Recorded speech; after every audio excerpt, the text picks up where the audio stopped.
gonna fall my own. Oh, save your soul. You don't wanna go. Everyone, and welcome to the B&E podcast. I'm Bryce Gelman, and as always, I'm joined by my co-host, Evan Kamiko. Evan, huge NLCS game last night. We have to talk about the World Series starting tomorrow night. Evan, what are your thoughts from last night?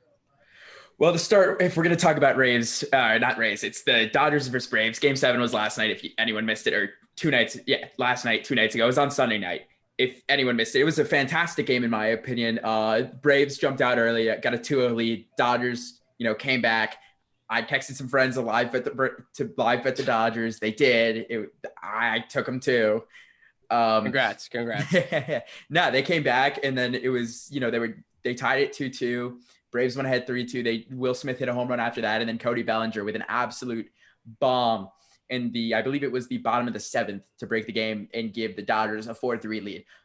But the whole series itself, if you look at it, it was an incredible series. From series. Game 1 to game 7. Yeah, a couple of the games were blowouts, but you kind of expect that in a 7-game series. If you look back at previous series, there's a lot of blowouts. So blowouts are typically common. But game 7 was as classic as a game 7 is going to get, in my opinion. Yeah. It was close the entire game. It's exactly what you want as a fan. I'm not a fan of either team. I wasn't rooting for either team. I just wanted a good game, and that's exactly what the fans got. But, at the end of the day, if you're the Braves, you're going home, you're thinking, we just blew a 3-1 lead. This is basically the equivalent of the Falcons blowing in 28-3 lead. What's going on with Atlanta?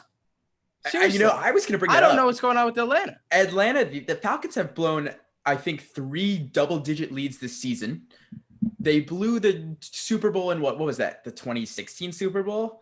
2017 or 2016 season 27. Yeah. It was one of those years. I think it was Super Bowl 51. They blew the big lead. They had 28-3, and that was me. But if you're the Braves, look, you needed an absolute gem from who started last night for the Braves? Ian Anderson. You needed a gem from him. And he was giving you gems throughout the entire postseason. But unfortunately, he was a rookie. And you knew the Dodgers, if they saw him twice in a 7-day period, they were going to catch up. And they did damage. And they really made an impact last night. Even though there wasn't a lot of damage, he still pitched really well. Only gave up 2 runs on the night. Yeah, it still wasn't enough. You needed him to go 7 innings so you can go straight to your bullpen. Yeah, and they had it. They really had it. It was right there for the taking for the Braves. Just like the past 2 games. But they really had it. It was right there for them. And they blew it. They put in AJ Minter, who pitched extremely well. I think in game 4. I think it was game 4. And he came in, he wasn't locating. He was leaving the ball over the middle of the plate. And Kike Hernandez made him pay. Yeah. And then they go with, who did they go with who was why am I blanking? Who pitched in the 8th? It was or 7th. Who blew the game in the 7th? Why am I checking right now? I can't remember either. Oh, I got it. It was Chris Martin. Yes. So Chris Martin comes in. He strikes out 2. Then in a solid at bat from Cody Bellinger. It was a 9-pitch at bat. It was absolutely one of the most professional bats of that entire game. Yeah, but watching it, and I was just for some reason, I was thinking, I'm like, you can't be leaving these pitches down the middle. And of course, he threw another one, and Bellinger doesn't miss it. He's a superstar. I understand he's having a terrible year, but guys like that do not miss pitches down the middle. You have to challenge these guys. They're not going to hit the balls down in the dirt. They're going to keep swinging at those, but they're going to swing at the pitches down the middle, and they'll connect. They'll connect on one of those, and he finally did. And that's why they lost the game. The Dodgers do not if you make a mistake to a team like the Dodgers, you are not going to win that game. And unfortunately, and it's funny, I said to my roommate and I were watching last night, and the 4 last pitches of that bat, before Bellinger goes up, I said to my roommate, Bellinger's going to break the game right here. He's going to hit a home run. So swear to God, this is 100% true. And then the last 4 pitches of that entire at bat, I called it before, slider away, fastball up and in, fastball up and in. And I said to him, if he misses the fastball, when I say fastball up and in, it's not like top middle. It's like, top in on the hands. You have to get him to jam. You have to jam Bellinger there because he has such an uppercut swing where if you jam him, he's either going to foul it off or he's going to pop it up in the air. But who pitched again? It was Chris Martin. What did Martin do? He left him on high and right in the middle of the plate. And what does Cody Bellinger do? The 2018 MVP, he does what an MVP does. He hits the ball out of the park, and he absolutely sends the Dodgers to the World Series. Yeah, and after you saw that pimp job, you knew that there was absolutely no chance the Braves were going to come back and win that game. Yeah. And I think couldn't the see whole it game, happening. Could I not think see the it whole game happening. changed after that double play by Justin Turner. Mhm. That play was huge because right then, you're the Braves, a wild pitch happens. You have second and third, no outs. And then all of a sudden you get caught in, Dansby Swanson gets caught in rundown, trying to go home. Justin Turner makes an absolutely incredible play, diving to tag him, and he barely tagged him. And then he gets up and he sees there was a runner coming to third. Terrible base running. Terrible base running. If I'm that base runner, I'm at third already. The fact that he hesitated, that's what lost him the game. Because the thing was, even if he doesn't get an out, it's still 1 out in the inning, and you have a runner on third. Now you're 2 outs in the inning, very smart. runner on first, and you have Gratterall pitching. I think his whole mindset behind it was that let him try to at least break out of this pickle and try to go home, but you have to be at third by that point. I understand that, that leaves whoever was, running home in a bad place or, in a bad situation, but still you have to get there. You have to learn that you need that guy at third, no matter what happens. Absolutely. Because then a fly ball gives you another run instead of a double play, which effectively kills the inning. And effectively killed the Braves game. But let's look at the ALCS Game 7. The Rays won in another really classic game, in my opinion. I thought both of the Game 7s were entertaining. It was 4-0. It was 4-0. Then the Astros it was entertaining for all of us. Well, it was 4-2. It ended up being 4-2.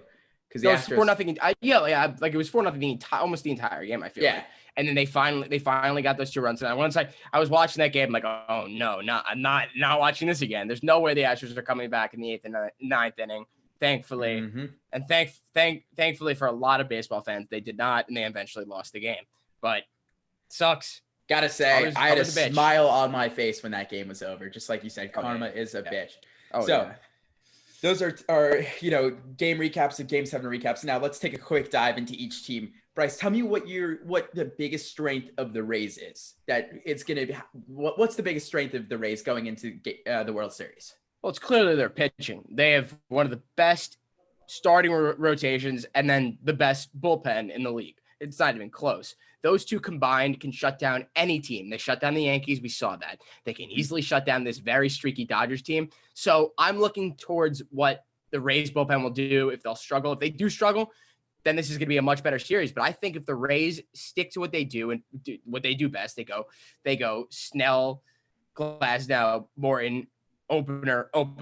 You can't beat them because those relievers, when Morton especially, Morton has been a beast in this postseason. Morton has always pitched well in big game situations. If he's going 7 in Game 3, you're already in a hole because Glasnow is going to shut you down no matter what. Glasnow is one of the most effective starters. He throws 99, throws 100, throws a 100-mile cutter. Can't really hit the ball, especially when you're a Dodgers team. Again, like I said, it strikes out a lot. You do have Mookie Betts. Mookie Betts always sets the tone. I talked about this last week with DJ LeMahieu. If Mookie Betts gets on base, I know we're past this, but I'm just saying Mookie Betts' catch in Game 7 was basically what won them the game. That little momentum shift was all they needed, really all they needed. But once you get past Mookie, you have guys obviously left and right who can hit. Justin Turner, Corey Seager is absolutely scorching. He's on fire right now. Kike Hernandez, who's got a lot of pop in that bat, and then you got Bellinger. So Muncy, Will Smith. This team is Jock Peterson off the bench. Jock Peterson is AJ Pollock has been pretty hot lately. He had a nice double yesterday. He had a couple nice hits yesterday. Yeah, but no team. If I'm saying, as long as the Rays are pitching well, you can't really hit, no matter how good you are.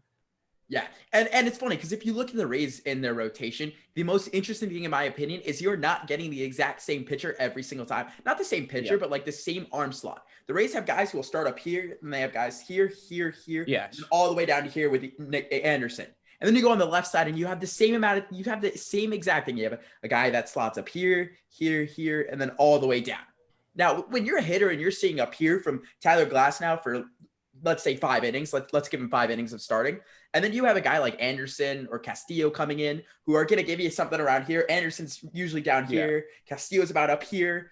That's ridiculous. Because as a hitter, you're thinking, all right, so like you see the ball coming out, but then when you're here, and especially for a lefty, because, Glasnow is just going to throw straight down, especially for a lefty, everything's going to look like it's coming to hit you and then come back in. That's what's so good about this Rays bullpen is they don't just have the same type of arms where it's going to come from that, 12 o'clock. They have guys who are 12, 1, 2, and even to 3 for an arm slot. That's what's so good about the Rays. And that's why I agree with you. You're going to get Glass now game 1. So he's going to throw 100. Then you're going to Snell and then Morton and then Yarbrough game 4. But Yarbrough is more of a starter, like we said. He has been a starter. And then you're going to go Glass now again, game 5, Snell, and then Morton again in game 7. That's what ESPN's projecting the Rays to do right now. And that's probably what they are going to do. You never know with Kevin Cash, though. You never know with Kevin Cash. Absolutely. Charlie Morton could start tomorrow, potentially. I'm not saying he's going to, but with Kevin Cash, no. Yeah. Well, yes. It'd more likely be Blake Snell. I do not believe if they've said if they've announced who's starting game 1. I do think it's going to be Blake Snell. I do think, but like really, Glasnow was only on 2 days rest. I think they give him full 5 days rest. If he pitches tomorrow night, that means he's on only 4 days rest. Give him the full 5 days rest and let him pitch game 2 like he has done the past 2 series. I think go Snell. Snell's been struggling a little bit, but he obviously could shut down any team that's majority lefty, which I guess the Dodgers are both lefty and righty. But at the end of the day, you always have Glasnow in game 2, so it's not a problem. Absolutely. And that's where the Rays are so good. But if you look at a team like the Dodgers, whose bullpen, isn't as good as the Rays, you have to look at their starting pitchers, though. That's where LA shines. Kershaw's going to go game 1. Game 2, you're looking at probably Walker Buehler. Game 3, Julio Urias, who pitched phenomenal last night. Extremely well. He won in the game. For years, everyone's been saying since like 2016 that he's going to be what he is. And no, he didn't really pan out yet. But, if he takes this momentum from, the NLCS in game 7 last night, where I thought he was the MVP of that entire game, if he doesn't come in and does what he do, they were forced to bring in Kenley Jansen. They could have been forced to bring in Joe Kelly, who aren't, what we know them to be anymore. And they're very hittable pitchers, in my opinion. So if you're the Dodgers, Gratterall, the Rays are going to see Gratterall, twice in the first 2 games and probably not be able to hit him because he throws 101 with ease. It's the most effortless 100 miles per hour, I think, in the MLB right now. And the key for the Dodgers to win is their starting pitching is going to have to go deep. You're going to have to get Kershaw to go 7 innings. But like we've seen, Kershaw can't go 7 innings. Postseason Kershaw. Very questionable. World Series Kershaw has not been good. We haven't seen Walker Buehler in a big spot like this yet. He has not pitched in a World Series as he was a rookie last year.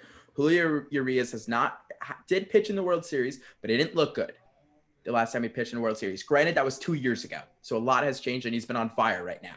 Yeah. I think that's the most important aspect of this is that these guys, their bullpen is atrocious. All I'm saying is that they do not have anyone to go to in the bullpen. Kenley Jensen has not been as good as he has been in the past. They do not have those guys that you can plug in like the Rays do. So it will come down to the starters. The Dodgers will need full production from their starters to win the series, in my opinion. And the issue is once you get past, Urias, Walker Buehler, and Clayton Kershaw in game 4, or maybe even earlier, you're going to see Dustin May out of the bullpen who, looked fine, but he wasn't overly impressive last night. He's not having Tony a lot of command. Gonsolin wasn't overly impressive, was missing a bit of command as well. These are the games that the Rays are going to have to win. If you're the Rays, you have to win game 1. Yes. Biggest thing, you have to beat Kershaw right out of the bat because your starting pitching is going to be good. You have to score off of Kershaw in the first 2 innings. You cannot, if you're the Rays, key to win game 1, you cannot let Clayton Kershaw get comfortable. And who's at the top of, the Rays order who has been scorching lately. Even I would say hotter than Cody Bellinger. Randy Arozarena. He's way hotter than Cody Bellinger. Absolutely. He's proven himself to be one of the best players. He's 7 home runs to the postseason. That's the most ever. Yeah. And that's not he's even gotten to the World Series yet. This guy is a bona fide stud right now. He is carrying this team right now. I don't think they beat the Yankees without Arozarena or last series. I don't think they win in either one of the series without Arozarena because without him at the 3 spot in the lineup, he's always going to come to bat. He's going to get in the first inning. You're going to have to face him immediately. He's probably going to get a hit, probably going to potentially hit a home run. This guy just has it. For some reason, I hope that this is him blossoming into a star. We'll see, but this guy's a stud. My guess is he's going to be more like the 2015 Daniel Murphy, where Daniel Murphy, where he's super hot in the postseason. And then next year he's not going to produce as well as he did. Next year in the postseason, he's probably not going to be putting up these numbers. I hope I'm wrong. I hope Randy Rosarena is going to prove me wrong, but I just don't think it, because if you look at a guy like Daniel Murphy, he wasn't able to do what he did.